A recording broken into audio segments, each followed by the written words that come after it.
Namaskar, dear kids. It's your friend Partho from the Vedic IQ, inviting you to explore the fascinating world of Panchatantra. In the last episode, the Brahman brought home his friend's beautiful daughter to marry his son. But the girl's relatives who came along with her did not want her to marry the Brahman's son. Kids, can you recall why the girl's relatives did not want her to marry the Brahman's son? A. The Brahman's son was a cruel fellow. B. The Brahman was very poor. Or C. The Brahman's son was not a human but a snake. Kids, put your memory to test and choose your answer. The correct answer is C. The Brahman's son was not a human. He was a snake. Now, when the girl was constantly being told by her relatives to abandon the marriage, she said, "What is bound to happen will happen. Even the gods cannot change it." In this context, she narrated the story of Indra's parrot. Today, we will explore this story. Alright, let's go. Once upon a time, there was a parrot who belonged to Lord Indra. Now, kids, Lord Indra is associated with the sky, lightning, weather, and war. But he is also regarded as which of the following? A. The king of the gods. B. The god of death. Or C. The guardian of the underworld. Let's see which option you think is right. Go ahead and make your selection. The correct answer is A. Indra is also regarded as the king of the gods. Alright, let's go back to the story.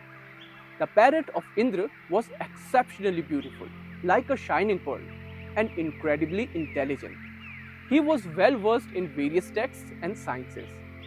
One day, while the smart parrot was sitting on Lord Indra's hand and reciting Vedic verses, he saw the Lord of Death approaching. Well, kids, this is one question I have already asked you before. Who is the Lord of Death? Yam. So Yam had to come to pay his respect to Lord Indra at his celestial abode. The parrot, out of fear for Yam, moved aside. The other gods who were present inquired the parrot why he had moved away from Yam. The parrot replied, "Yam is the one who takes away life from all the living creatures, and so one should always keep some distance." Hearing this, the gods who loved the little parrot requested Yam to not take the parrot's life. Yam replied, "The matter of life and death are determined by time itself, so go and ask him."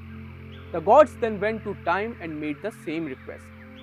But Time said, "It is not my decision to take someone's life.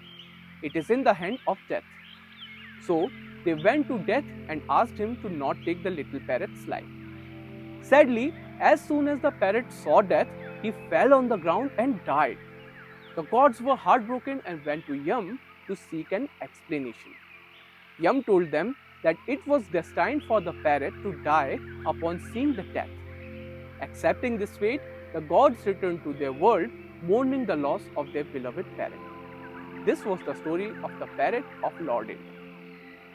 After telling this story, the girl who was about to marry the Brahman's son said, "This is why I say, what is bound to happen will find its way. Besides that, I don't want my father to look like a man of false promises." With the consent of her family, the maiden agreed to marry the snake. She wholeheartedly dedicated herself to her unusual husband. She lovingly served him, offering him milk to drink and attending to his every need. However, one fateful night, something astonishing happened.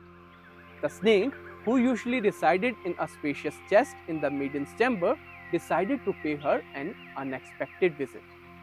Slithering out of his chest, he ventured into her bed. And guess what? He was not a snake anymore. He had taken a very handsome man's form. Startled by this, the girl cried out, "Who is this?" She was terrified, thinking a stranger had entered her room. Trembling with fear, she rushed to the door, unlocked it, and was about to flee. But then the snake man spoke. He said, "Stay, gracious lady, I am your husband." To prove his identity, he transformed back into his snake form, the one she had known all along. And just as swiftly, he transformed back into a man before her eyes. He was indeed very good looking, adorned with magnificent jewelries, gleaming earrings, armlets, bracelets, and rings. Overwhelmed by this revelation, the maiden's heart filled with joy. The father of the snake man, the Brahman, who had woken up early the next morning, discovered this situation. Realizing the truth, he decided to take a significant step. He removed the snake form from the chest and without hesitation consigned it to the flames. He wanted to ensure that his son would never transform back into a snake. As morning broke, the Brahman and his wife introduced their extraordinary son, who was deeply in love with his beautiful bride, to everyone. They lived happily ever after. This was the story of the girl who married a snake. Kids, I hope that you remember that this story was being told by the minister Balbhadra to the king of Ayodhya, Surat. According to the minister, the snake man could take a human form as and when he wanted. In the same way, the monk also claimed to take a celestial form and journey to the heaven. Hence, the minister concluded that if he sets the earthly body of the monk on fire, just as the Brahmin did to the snake form of his son, the monk will never have to enter the earthly body ever again. And thus, the monk will always appear before the king in his celestial form. The minister was very smart, isn't it, kids? So, having taken permission from the king, the minister set fire to the hut.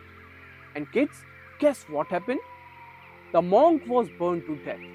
This implies that all this while, the monk had been making false claims that he took the celestial form and traveled to heaven every day. Whereas, in reality, he was just an ordinary human being with no superpower. This is how a wise minister saved a king and a whole kingdom from treachery. Alright kids, quiz time. Tell me, what did Karkat want to explain Damnak through the story of the monk who left his body? A. One should always obey the monks. B. A capable king always values wit and intelligence in his advisors. Or C. One should always be cautious of the monks. Children, your time to shine. Can you select the correct answer from these options? The correct answer is B. A good leader should always seek for advisors who are witty and intelligent.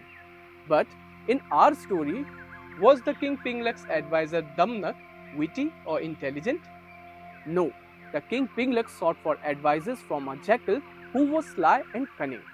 And this is why the king's own life was jeopardized. So kids, we will end this video here. Let us meet in the next episodes where we explore who among the bull and the lion wins the battle. Always remember, every tale holds a lesson.